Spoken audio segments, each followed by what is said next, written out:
Welcome to Business Talk Sister Gawk. I'm Becca, and today's podcast topic is how to start a mushroom foraging business. And this is actually part one of a 2-episode series. And with me today, I have Cliff's Mushrooms, and I am so excited. Thank you for being with me today. Well, thank you for having me. I'm excited to talk about it with the long spring we've had here. I'm ready to start.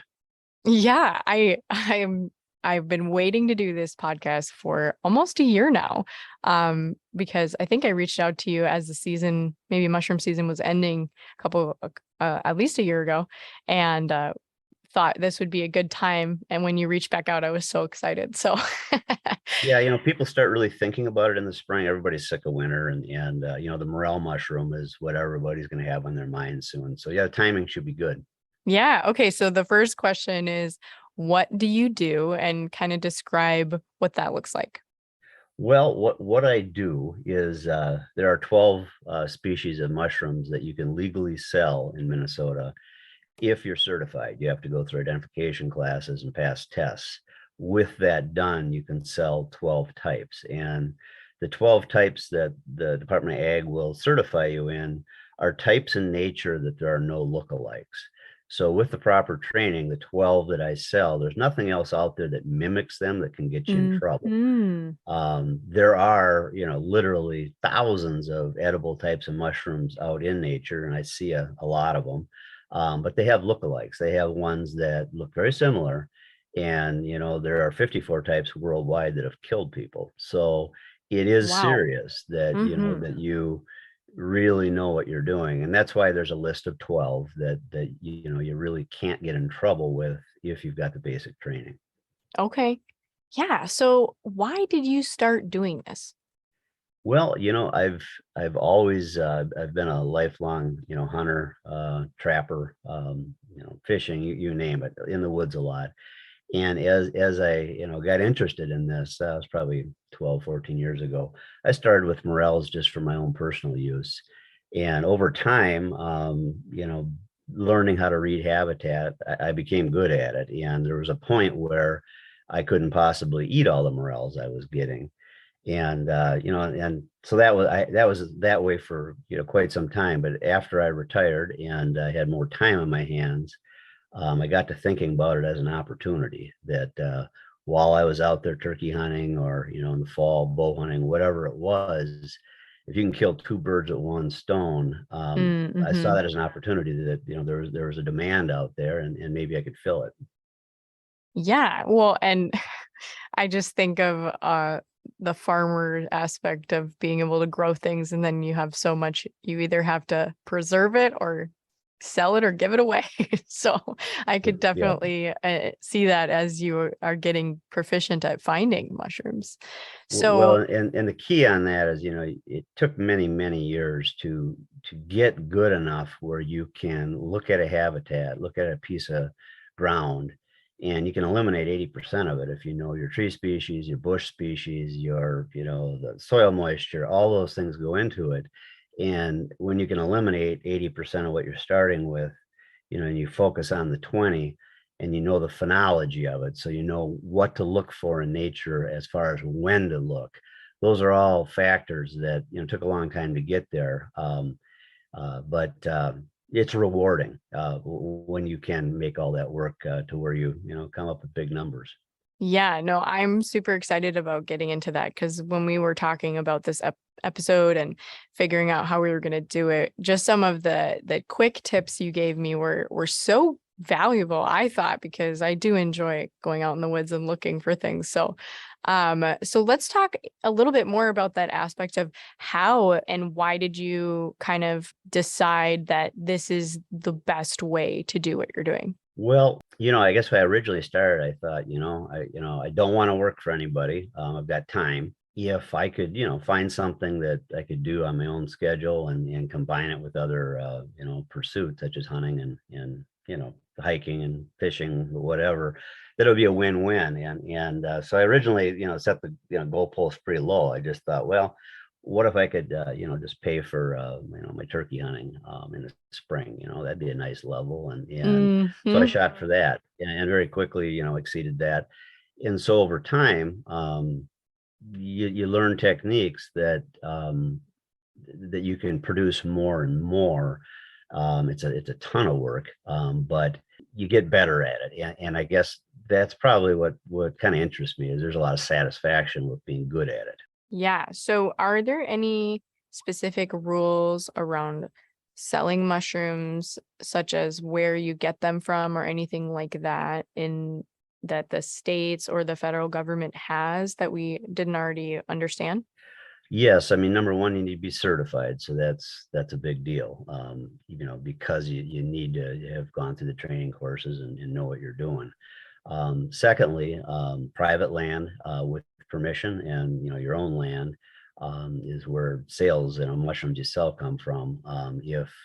If you want to harvest on state and federal, most state and federal, you can for private purposes, eat them yourself. That's legal. Even state parks. So not a lot of people Okay. don't know that, but for purposes of selling, I stayed private with permission and my own, and there's plenty of ground out there. I can go into that. I mean, it's so different than if you're asking to go deer hunt somebody's property. The answer is almost always no. They've already got family that's into that. Mm-hmm. But with mushrooms, as we get into some of the things you deal with out there, it's such a high learning curve. They're just not the interest out there, and it's much easier. I've had quite often I have people when I'm selling that'll come and offer to let me look on their property, and most of the time people aren't confident enough to do it on their own, and for good reason. And secondly, they're just not interested in dealing with hordes of mosquitoes, wood ticks, high humidity. You go down the list, a Mm-hmm. lot of times it's not the most pleasant time to be in the woods, so there's just not that competition. Yeah. I hear you. So how long does it take to get certified, and how much does it typically cost? Is there a fee associated with that? Oh yeah, there's always a fee. When I did it about it was either 8 to 9 years ago. You had to go to Wisconsin to do it, and I had to go to three different courses. Drive to Wisconsin, stay over, go to the course, and they taught you four different species at each course. And each course was, and I'm thinking back, 150, 175, somewhere in there.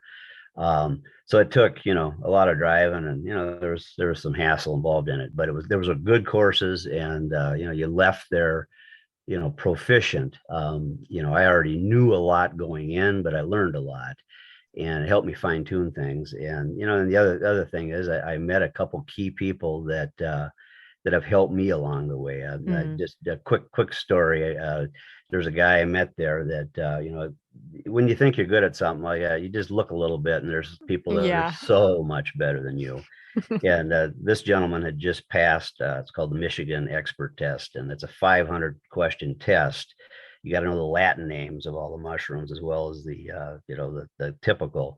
And he only missed one out of 500. So you meet somebody like that, they really know their mushrooms. And so he helped me quite a bit by being able to, send pictures, tell him what I think I have, those kind of things. And so that was key. Mm-hmm. Okay. Yeah. So I know this episode, we want to talk a little bit about the spring mushrooms and summer. What are you preparing for? What does that look like as we have the snow melt here in Minnesota? Well, and this will kind of tie into why it's so difficult. On an average spring, what's average, I guess, but let's say it starts warming up in March. I'm thinking I'm going to get into Morel somewhere between May 5th and 10th, somewhere, maybe 12th, somewhere in that zone. But now with a year like this, if I had to guess right now, it'll be the last week of May at the earliest, and maybe even a week to 10 days into June. That's how long, that's how much it can shift based on your spring, because it's all based on soil temperature when they flush. Hmm. A morel mushroom flushes at 54 degrees soil temperature, and it quits at 70. So because of that, you have a very narrow window there. It's only a Mm-hmm. 10-day season for morels, which is why they're high priced and hard to find. Yeah. So tell me a little bit about that, because I know we had talked about if you have 10 days to harvest, what does that look like for trying to gather and then move them and all of that? And what does that typically look like in how you're trying to make sure that they don't spoil or anything like that? Well, it's yeah, it's a delicate balancing act. The I guess as far as gathering goes, it's long days. You start, before light, I'm walking in, and you got to have enough light to spot them. So there's, as soon as you can see good enough, away you go. But it's, those days are, 8-hour days of gathering. And the thing about a morel is, when you got to transport it distance, you got to be very careful not to crush it. They're delicate mushrooms. So I've figured out ways to, on a frame pack, to be able to, on kind of a series of shelves, to be able to spread that weight out.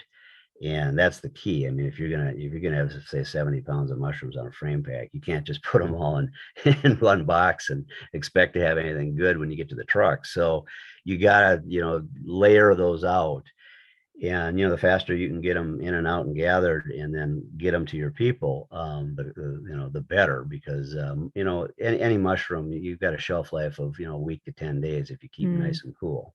So you want to do a very quick turnaround. And in the case of morel, since it's a narrow window, most of the time I'll take a large batch, get those to people, and then turn around immediately and head back out. mm-hmm. So tell me a little bit about when you say frame pack, that's a large like camping backpack, right?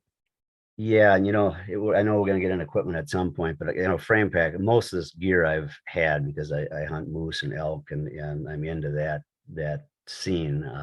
A frame pack, for it is a big pack that it's got good support. It's tall. It's a pack you'd put your sleeping bag and all your camping gear in if you're gonna go hunting elk for a week back in. So it's pretty heavy duty. Okay, so that's the first mushroom of the year. And what are the things that you look for? Is it just the temperature, or are there more things that people should be aware of? Well, the Morel there's a reason it's got the highest price point, because it's really tough. And what is the price point on those normally? The price point around, Alex here, is 50 a pound. Wow, You, okay. you go toward the cities, I've, heard of them going for 90. So, it's all in how many, your demand. I keep my price point lower because I sell in volume. I've had people drive from the cities here to get them, where they'll come for all their friends and, buy 15 to 18 pounds, Mm, because it's cheaper. mm-hmm, So that's kind of the range that it runs in. And of course, on a dry year when nobody's got any, then it goes up. mm-hmm. Okay. Yes. Okay. So let's get back to that. Sorry, I got a little off track there. So as you're gathering these, you have all of your stuff. Then how do you educate your customers on the use of them?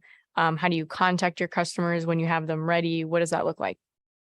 Well, the main thing with a wild mushroom that, I kind of underline to everybody is you always want to cook a wild mushroom. Never, ever eat a raw wild mushroom. And I know people do it and they get away with it, most of the times. But the thing about a morel specifically is if you eat a bunch of them when they're raw, they have a chemical in them that heating and sauteing destroys. And that chemical can make you sick depending on your genetics. Some people don't do well with it. So if you hear about people getting sick on a morel, it's because they ate them raw or undercooked. So you stress that with, all your customers. The other mushrooms don't have that chemical in it, but you don't have control of your environment out in the woods, because so there could be other bacteria on it that you're not aware of. So by always sauteing and cooking a wild mushroom, you eliminate that possibility. Okay. So and then when you have them ready to go, do you just meet everyone in one spot? How do they know that the mushrooms are in? Well, and that's I've met key people over time, and so I started a private text list that people that are that are into it, where they would like to get mushrooms on a weekly, or say it's just morels. I have a list that people are just into morels. I just text people that I've got them. I can meet you at a certain spot at 2 o'clock in the afternoon. And I'll send that text out to maybe all, 75 people. The people that, that grab that meeting space, I meet them, mark them off my list, and I send out other alternatives. So I'll say, okay, now I'm available at this time. And eventually with, 4 or 5 meets, you can get mushrooms to people. Yeah, okay. You were mentioning specific species of trees and all of that. What environment is best to look for the morels? Well, there's two types of relationship with a morel mushroom, and this took a while to figure out.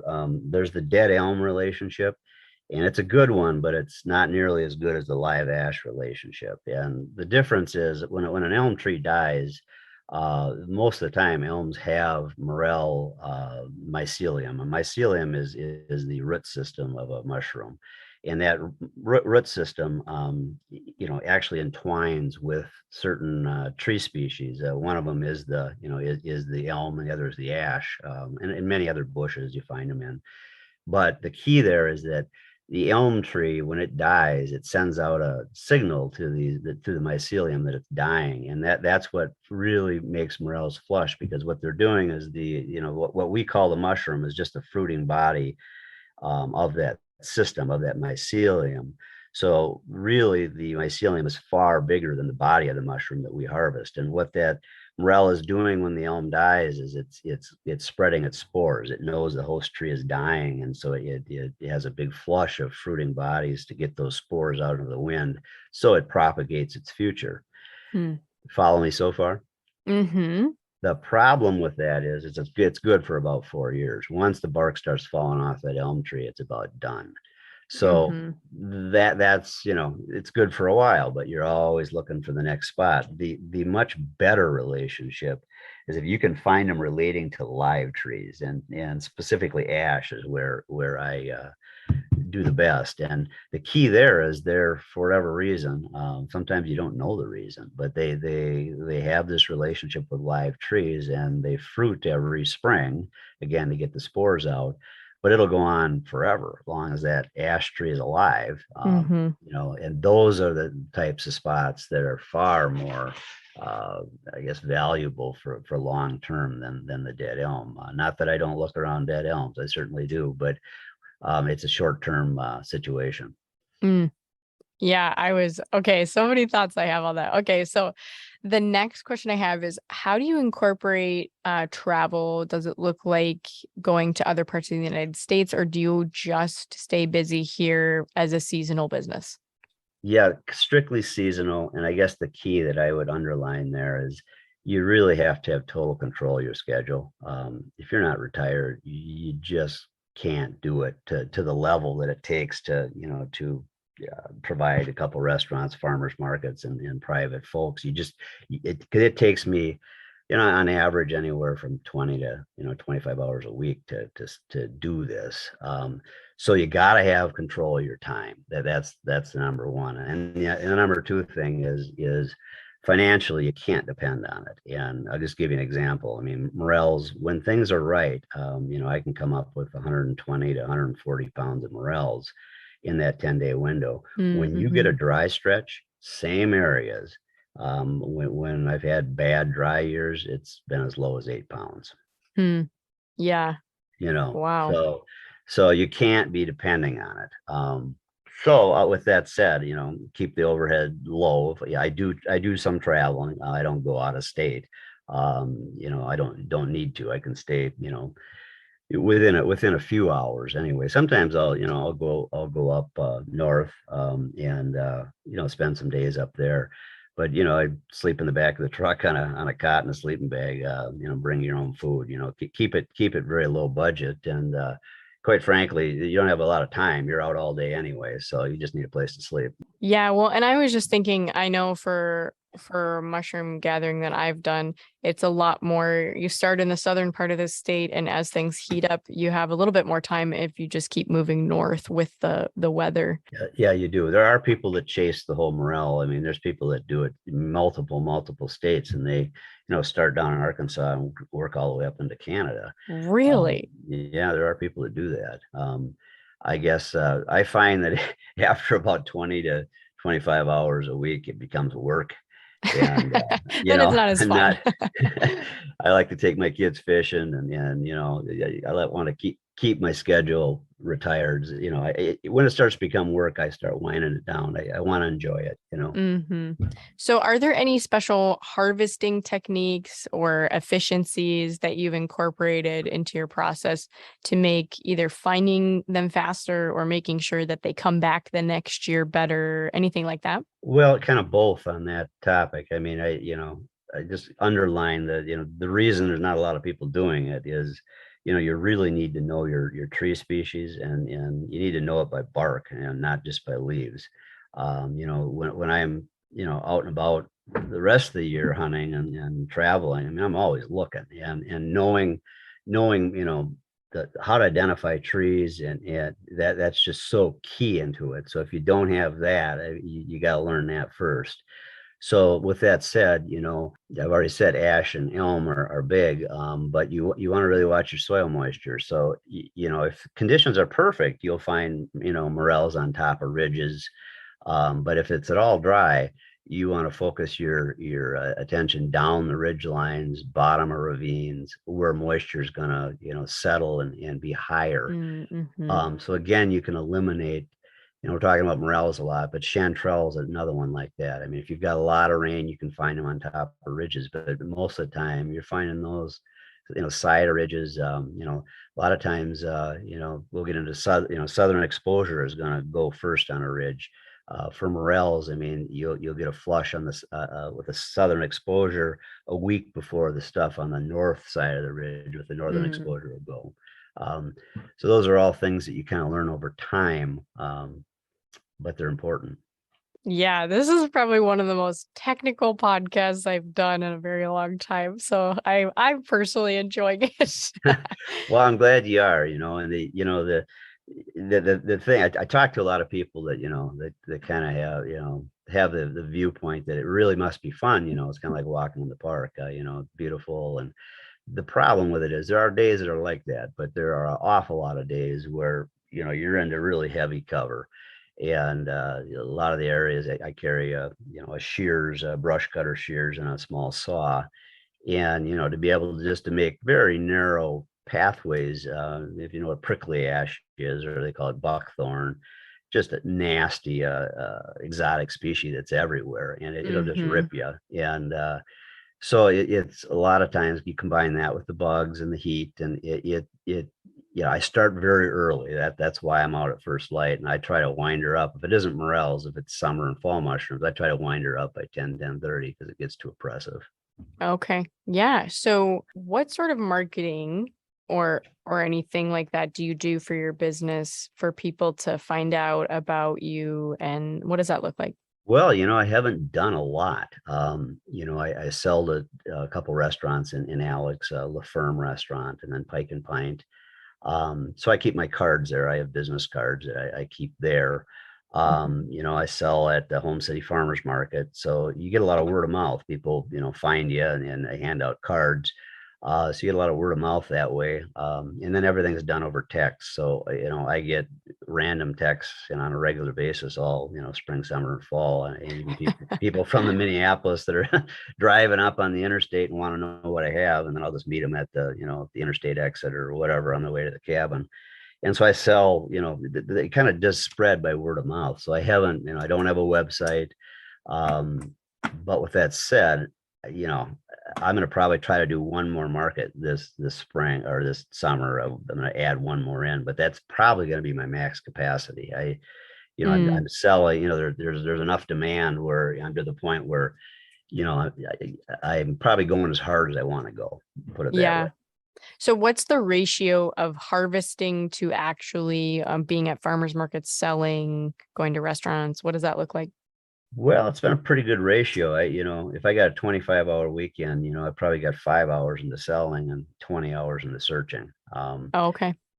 So, yeah, but that may take those 20 hours, probably take 4 days, maybe five. Again, try to start at first light and be done by 10:30, if possible. But there are those days, say a restaurant has a big event coming up, and it's funny how it is. I look for wind. I mean, wind is my friend, especially in the summer when the bugs are heavy. And, The way it usually works is when you really need them and you got to produce, it'll be dead calm and humid, and you just got to go deal with it. But that's not what you want. Yeah, okay. So are you allowed to sell at grocery stores too, or is that not something that most people do? Well, you can. I haven't went down that route because, of course, then you're going to have to individually package, maybe pound, half pounds, do that, every 4 or 5 days to keep them fresh and all that. So there'd be a lot of logistics in that for one guy. With the farmers markets, people show up to buy them, and so you can sell very quickly at farmers markets. And then, of course, a restaurant, they can buy a large amount at the same time. So I just haven't even went that direction because I guess I'm to the point where, unless I went full time into it, I just wouldn't have the capacity. Mm-hmm. Yeah. Okay, so tell me a little bit about what other spring and summer mushrooms are of the 12 that people should be keeping an eye out for. Well, there's some interesting ones that there's a mushroom called the pheasant back that it gets mixed reviews. Most of the time, people don't really know how to cook it, so you really want to cook that mushroom slow, low heat, and then you want to not overcook it. And that's a mushroom. I'll kind of get into a little bit more of details here. A morel mushroom is mycorrhizal, and what that means is that mushroom actually has a relationship with tree roots and bushes, different types of vegetation. It actually intertwines its roots with those trees and bushes, and it provides like phosphorus and nitrogen for the tree. The tree provides, it allows it to tap into deep root systems and get moisture.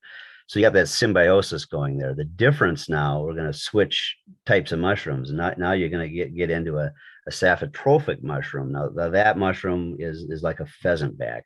That actually grows off cellulose, so it grows off of wood, off the tree. So in the Mm, case of pheasant back, it will be actually on wood and specific types of wood. It likes box elder. It likes quite a bit.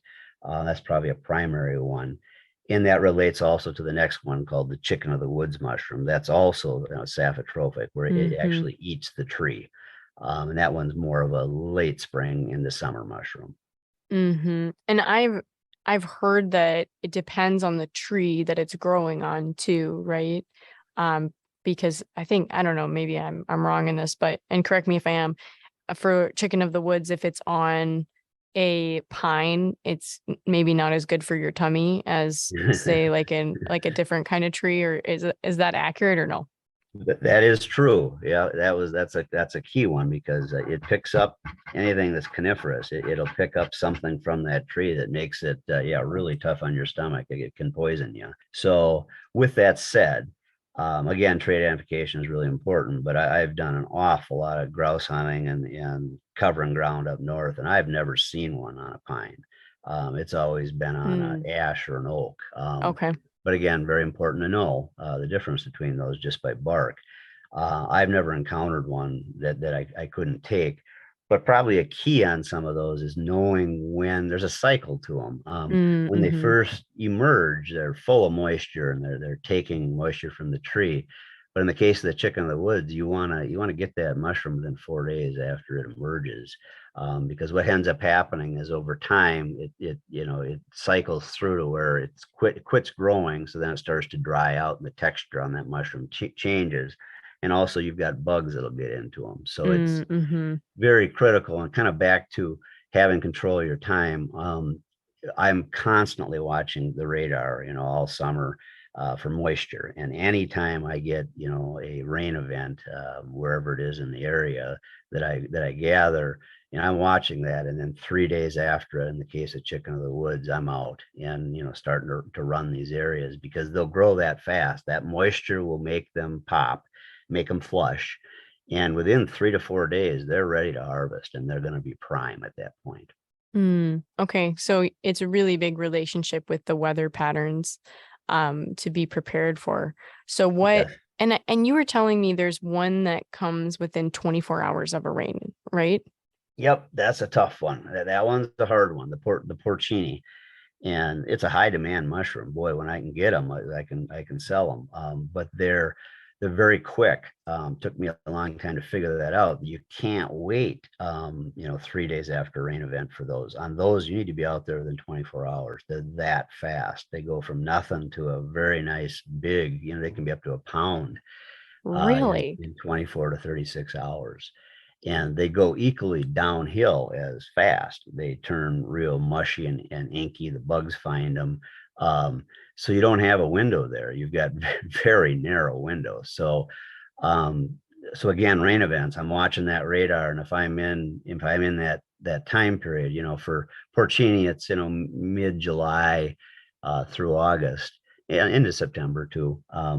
But if I'm in that time frame and I see a rain event, I'll look at my week and go, okay, I had a rain event. I got to hit the Porcini spots immediately, hit those spots. And then at the 3 to 4 day mark, then hit the chicken of the woods or the chanterelle or whatever you're after. So that takes a while to figure out.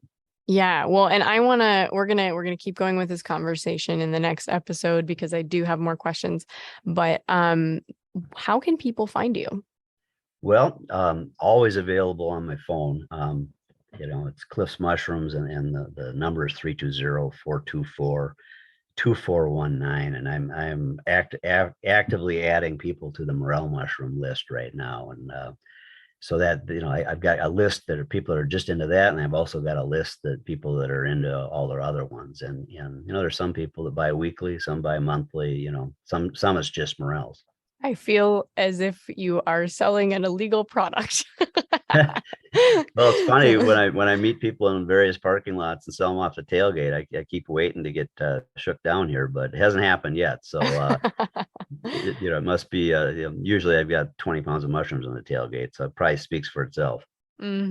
Yeah. So, tell me a little bit about for the GOG portion of this episode, this Morel experience that you had that was put you in a little bit of a pickle.